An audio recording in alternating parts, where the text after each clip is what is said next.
So here we are again on the back deck getting some fresh air. Now it's hot today, thankfully, but I want to talk briefly about the ongoing discussion around Ben Simmons and some of the rumors we've seen on Twitter recently in regards to the potential trades that the 76ers have thrown out there, or at least proposed to other teams and have turned down to this point. And when I say turned down, I mean the other teams have turned down those trades. One we know is the Toronto, which I think would involve the 4th overall pick, which Toronto has in this year's draft. It was also involving OG Anunoby and Fred VanVleet. And I believe there's also rumors that Kyle Lowry might be involved in a sign and trade deal.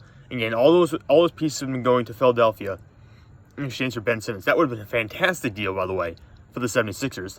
I don't know why it would have made any sense for Toronto. The Raptors had the option of getting someone like Jalen Suggs with the 4th overall pick. I don't think they're going to get Evan Mobley. I think Evan Mobley is locked in as going 2nd or 3rd.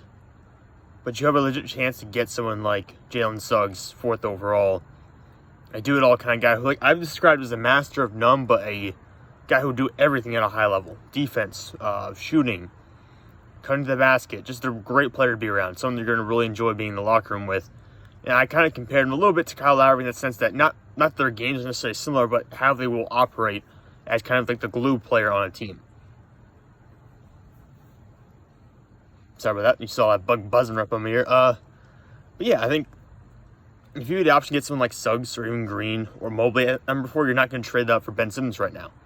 Especially with the way the Raptors are preparing for their post-championship phase without Kawhi Leonard and potentially without Kyle Lowry from the way it looks right now.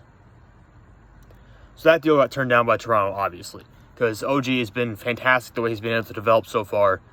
You don't want to give him up right now, especially when it looks like he's just nearing his full potential. VanVleet as well, scoring about 19 points per game, I think, last year.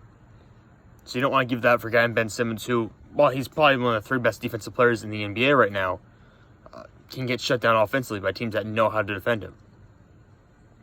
The other trade I saw most recently, and that came out today, was with the San Antonio Spurs. And I believe it was a player which was undisclosed. I'm assuming it would be DeJounte Murray, because I can't believe they would try to trade for anyone else unless it's DeMar DeRozan in a sign trade. But even then, I think Murray's the one with the more potential, so they probably would have gone after him. Maybe it's Lonnie Walker, but I would really have a hard time seeing it being anyone other than DeJounte Murray. But anyways, the supposed trade proposal was 1 player from San Antonio, 4 first-round picks, I believe, and I think 4 first-round pick swaps for Ben Simmons. It might have been 3 first-rounders and 3 first-round pick swaps, but either way, a massive amount of draft capital. And I'm assuming that one first-round pick would have been this year's first-rounder for San Antonio, which is, I forget. I had him getting Shingun, I believe is how you say his last name, Alperen Shingun, in my mock draft that I did, and that was, I think, a top 10 pick for them. So, a high selection for San Antonio this year. And again, other first-round picks are pick swaps and a player for Ben Simmons, and then San Antonio obviously declined that deal.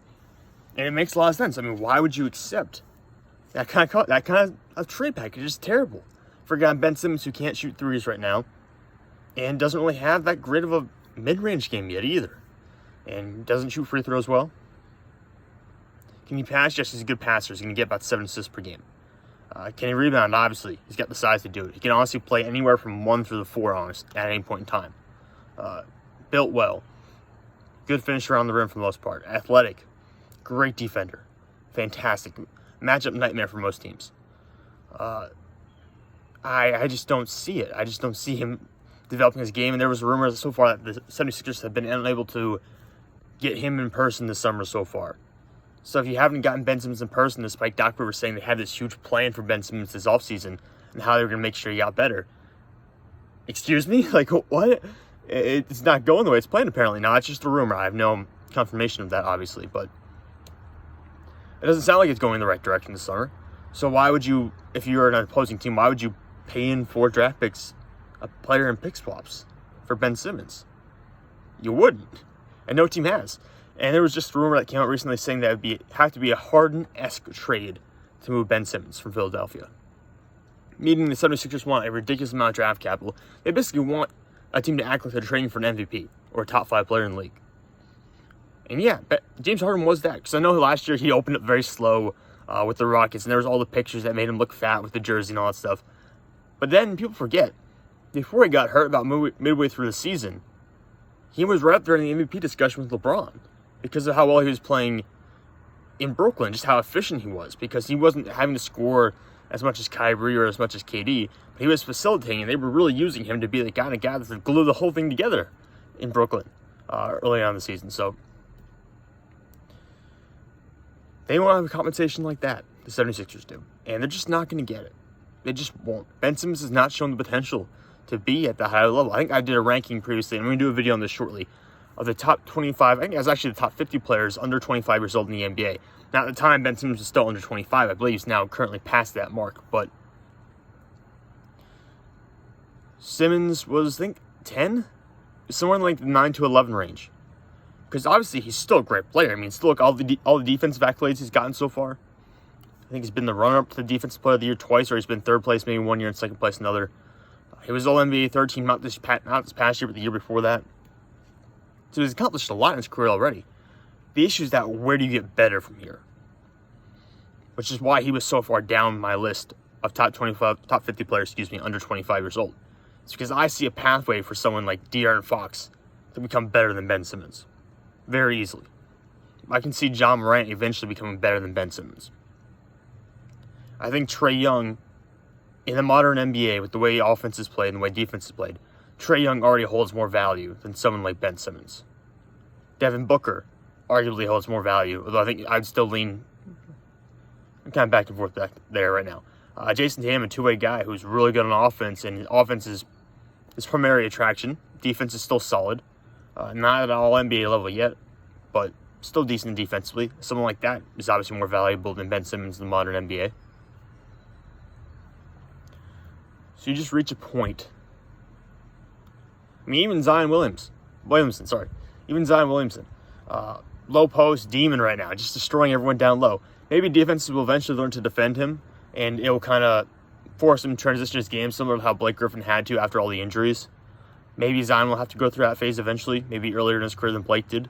But for now, Zion's ability to just score consistently on the paint, value-wise, actually outweighs Ben Simmons' defense and what he's doing for Simmons just on offense. It just does.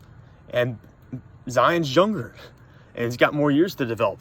And he's already shown he's shooting the three more efficiently and often than Ben Simmons does, even though he's not shooting at a high level or very often at all. So someone like Ben Simmons right now, the 76ers are not going to get a James Harden-esque trade for Ben Simmons. They won't. They could get maybe half that. I said in a group chat earlier, I would trade three first-round picks straight up for Ben Simmons. I would put protections on those picks. At least two of them would have to be lottery protected. But I might, in some sense, give 3 first-rounders for Ben Simmons, depending on which team I am. That is the maximum I'm willing to give for Ben Simmons. That's the max. I would probably do 2 first-rounders and a player. Depending on the player, yeah, I could be talking to that. But I'm not going to do more than 3 first-round picks for Ben Simmons, let alone 4 first-round picks in a player. That's definitely not happening. So, or Kyle Lowry, OG, Van Vliet, and a first-rounder. That's not happening either. Because honestly, you'd be lucky. You'd be so lucky if your first-round picks in consecutive years, you got Lowry, Van Vliet, OG. You would be so lucky and so talented if you were able to get those guys back to back in first-round selections. Because that would be a phenomenal run in drafting in the NBA. You're not going to do that. That's just not how it works. Most teams don't do that. So, for Toronto's sake, you're giving up probably more than 4 first-round picks in total value in that trade, hypothetically, for Ben Simmons. So, again, no reason why Toronto should have done that trade, which is why they declined it. So where do we go from here? I think Philadelphia's going to keep trying to wear teams down. It's funny because I was thinking about the Kings are the team. The Kings are just the team that come to mind. Like, the Kings would make a deal to go after Ben Simmons. But they have De'Aaron Fox running the point guard spot. They don't really need Ben Simmons. So it takes them out of the equation. I'm trying to think, what franchises would be so inept that they might make a deal for a Ben Simmons and they might overpay for him. Because there's someone's going to overpay for him if Philadelphia remains determined to trade him. Someone would give at least 3 first-rounders and extra. Cleveland comes to mind. Even though they have their own situation with Colin Sexton and Darius Garland, so I don't really know how it will work out. If Colin Sexton's gone, maybe they do make a move for Ben Simmons. they have to trade Colin Sexton first. Anyways, guys, that's just been a little bit of my thoughts on the subject, my thoughts on the Ben Simmons situation right now. He's still an extremely talented player.